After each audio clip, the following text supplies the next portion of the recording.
la meilleure illustration que sans Dieu l'homme ne peut faire que le mal. C'est la guerre, c'est la guerre, c'est la guerre. Oui, c'est la guerre, c'est la guerre, c'est la guerre. Mes frères, n'est-ce pas pitoyable le conte de l'absurdité que des hommes qui pourraient s'apprécier s'entretuent sur un champ de bataille? Mais comment est-ce possible que l'on puisse en arriver là? Que des gens se trucident l'un l'autre parce qu'une poignée d'hommes l'a décidé? Mais comment est-ce possible de pouvoir prendre l'homme au sérieux alors qu'il se livre à cette sanglante mascarade, alors que rien ne peut la justifier? À croire que les hommes n'ont pas de cerveau, pas de cœur. À croire que les hommes ne peuvent vivre décemment sans Dieu.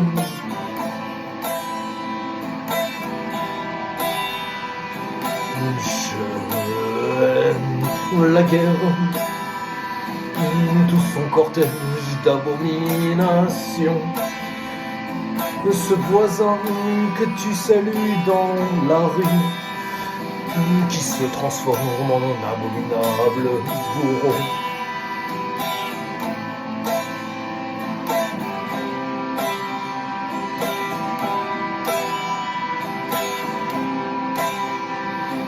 L'homme ne peut vivre sans Dieu. Oui, l'homme sans Dieu n'est capable que du pire. Mes frères, si l'homme vivait en Dieu, la guerre, il ne saurait même pas ce que c'est. La terre est vraiment un lieu d'épreuve. Croyez-moi, il ne peut en être autrement. Là où les hommes s'entretuent, ça ne peut pas être ma maison.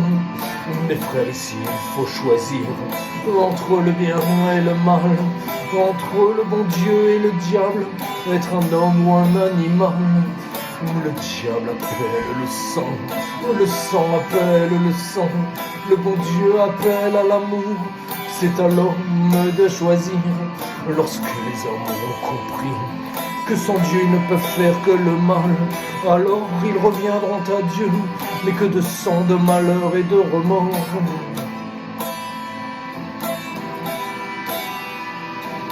Je aime la guerre, tout son cortège d'abomination. Ce voisin que tu salues dans la rue, qui se transforme en un abominable bourreau. Oui, je aime la guerre, tout son cortège d'abomination. Ce voisin que tu salues dans la rue, qui se transforme en un abominable bourreau.